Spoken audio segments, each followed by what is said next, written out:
ये खबर KR मंगलम university द्वारा प्रस्तुत की गई है। मैंने कल समीक्षा की।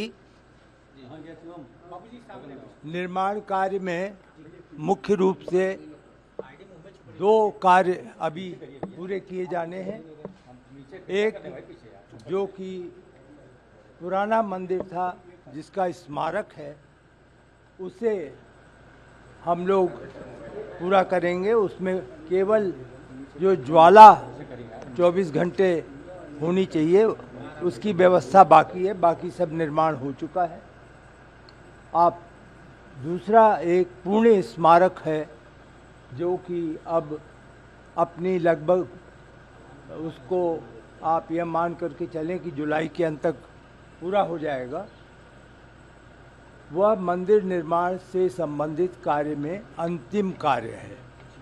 इस प्रकार 30 जुलाई तक मंदिर का सभी निर्माण कार्य पूर्ण हो जाएगा। जो 2 कार्य चलते रहेंगे, एक बाउंड्री वॉल है 4 किलोमीटर लंबी, वह कार्य चलेगा, और मंदिर परिसर के बाहर जो ऑडिटोरियम है उसका कार्य लगभग नवंबर-दिसंबर तक होगा। इसके अतिरिक्त जो संग्रहालय है, राम कथा संग्रहालय, वह कार्य 20 गैलरी हैं। 20 गैलरी में सभी अपने अपने स्थिति, स्क्रिप्ट वगैरह आप जानते हैं उसके क्या क्या स्टेप्स होते हैं। तो उसकी जो स्टोरी लाइन है वो अब बन गई है, और अब उसका टेक्नोलॉजी के साथ वीडियो किस प्रकार का होगा उस पे अंतिम रूप से एक तरीके से निर्णय लिया जाएगा, जो आज और कल की बैठकों में हम कार्य करेंगे। बाबू जी, इसके अलावा जो सबसे लंबा चैलेंज अब था मंदिर निर्माण में बाउंड्री वाल का, जी। बारिश भी हो रही है, तो क्या बाउंड्री वाल अपने तय समय सीमा पे पूरा हो पाएगा या कोई कठिनाइयाँ? कल मैंने उसका निरीक्षण मौके पर भी जाकर के किया था, और हमें पूरा विश्वास है कि 30 सितंबर तक बाउंड्री वॉल आज की तारीख की जो प्रगति है उसके अनुसार पूर्ण हो जाएगा। बाबू जी, सर बैठक होनी है, बैठक को लेकर क्या चर्चा हुई? कल देखा जाए तो 13 जुलाई को बैठक होनी है, बैठक में क्या रहेगा? कौन सी 13 जुलाई को? ये कहा गया था बैठक होनी है 22 जुलाई को सर, 22 जुलाई को की बैठक होनी है। नहीं, मैं उसके बारे में मैं नहीं जानता, मुझे तो अभी सूचना भी नहीं मिली है।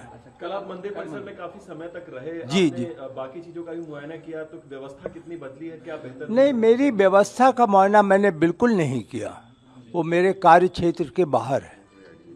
बाबू जी, इसके अलावा राम मंदिर में लगातार श्रद्धालु भी आ रहे हम हैं, कैसे करें बताइए आप मुझे। राम मंदिर में लगातार श्रद्धालुओं की संख्या भी बढ़ रही है, तो ऐसे राम भक्तों से क्या आप अपील करना चाहेंगे?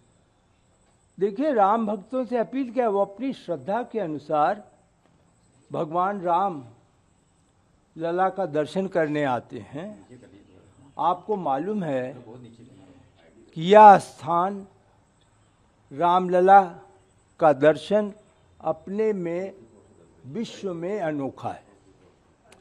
सभी मंदिरों की तुलना की जाए, सभी मंदिर हमारे अर्चना श्रद्धा के पात्र हैं, लेकिन ये जो रामलला का मंदिर है, जो एक लंबे अरसे तक एक आप माने आंदोलन चला, उसके बाद भगवान राम अपने पुराने स्थान पर आए हैं, तो ये अपने में बहुत बड़ा मंदिर है।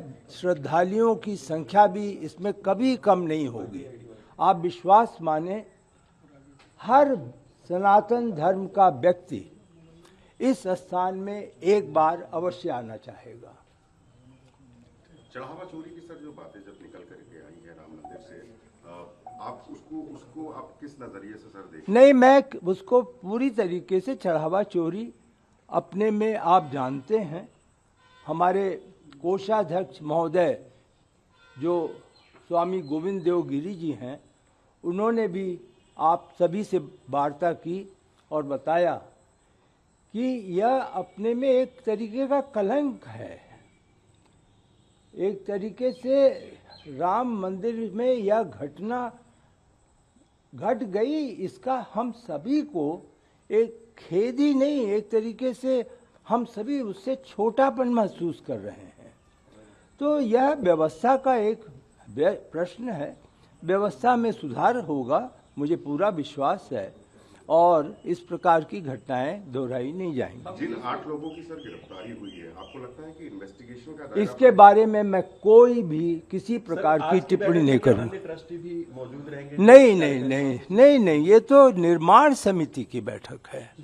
तो निर्माण समिति में L&T, TCE, राजकीय निर्माण निगम, इंजीनियर इंडिया लिमिटेड इत्यादि के लोग आते हैं। बाबू जी, इसके अलावा राम मंदिर में CEO की नियुक्ति की बात सामने आ रही है।